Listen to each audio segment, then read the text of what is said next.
I am here today with Barry Edwards. It is wonderful to see you. First of all, Okay. Tell everyone where you are from and then how you actually migrated here to Hilton Head. Long story short, I grew up in a little town called Cedartown, Georgia. Uh-huh. It's up in northwest Georgia on the Alabama line. It was about 10,000 people when I lived there, and it's still about 10,000 today. Well, we'd decided we either going to move to New York, Okay. which neither of us really wanted to do. I was doing well and making a good living, but it takes a lot more than a good living to live like you'd like to live in New York. Yeah.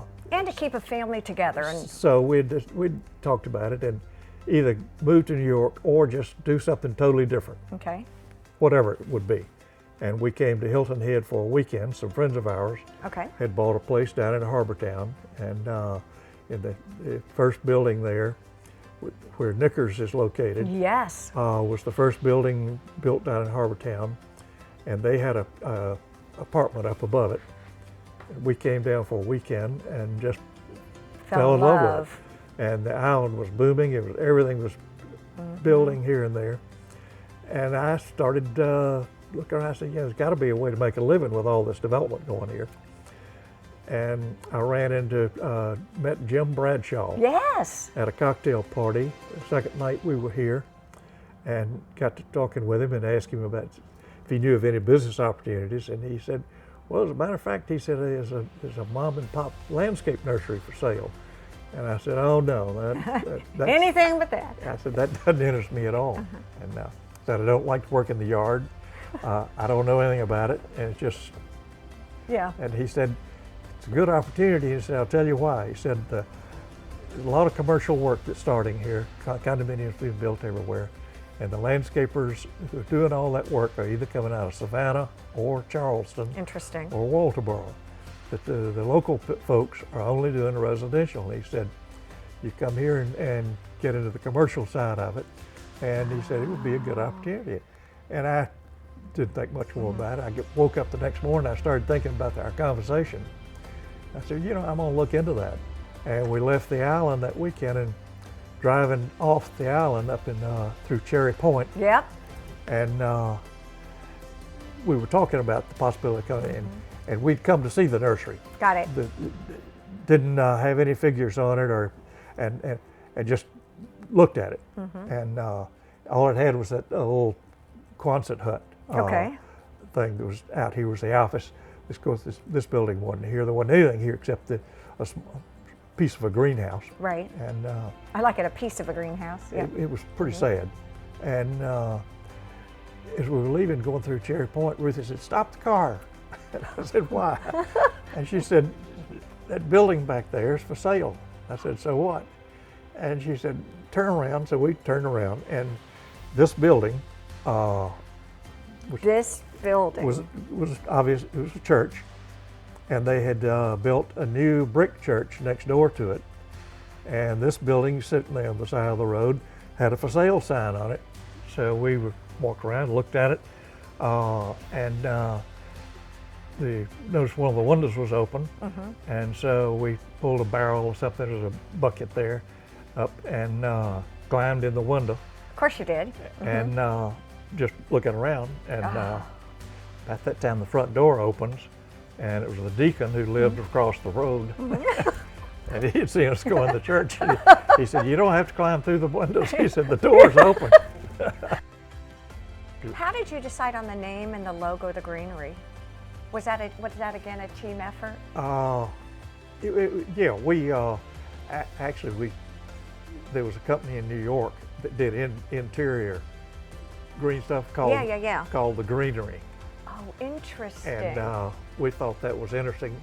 And I had a young attorney of mine, friend of mine, checked and found out they had they hadn't trademarked the name. So we trademarked it. Oh, that's brilliant. Oh my gosh.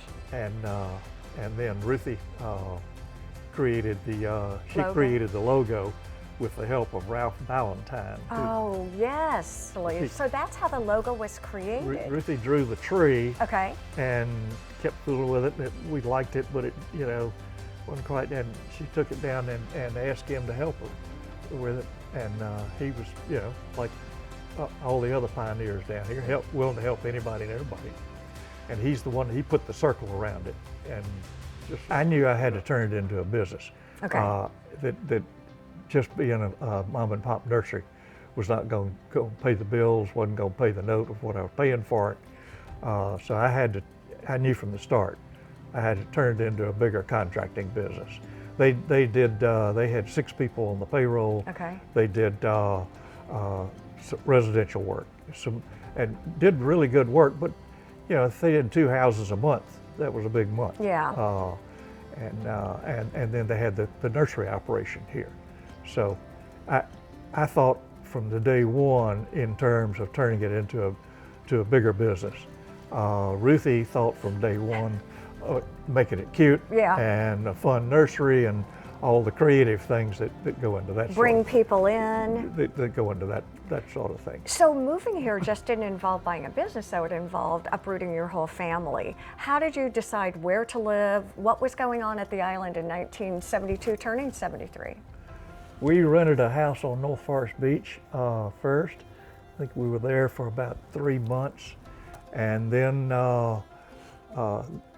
this was, of course, after we bought it. Sure.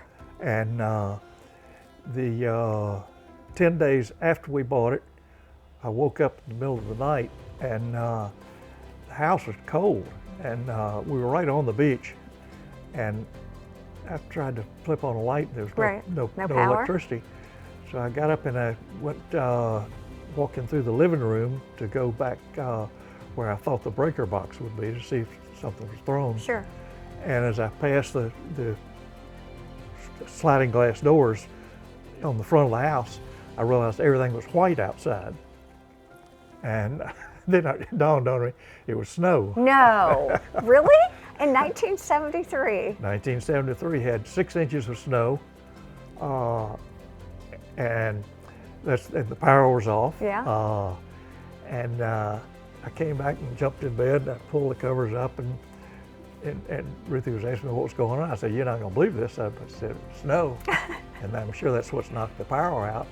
And then I said, "Oh, whoa!" I said, "That means I bet if the power's out, that means our greenhouse is out, because the thermostat won't work, and the fans in the greenhouse, the heaters won't kick on." And so I knew that you know, we had probably $10,000, $12,000 worth of inventory in the greenhouse that I knew I couldn't afford to lose.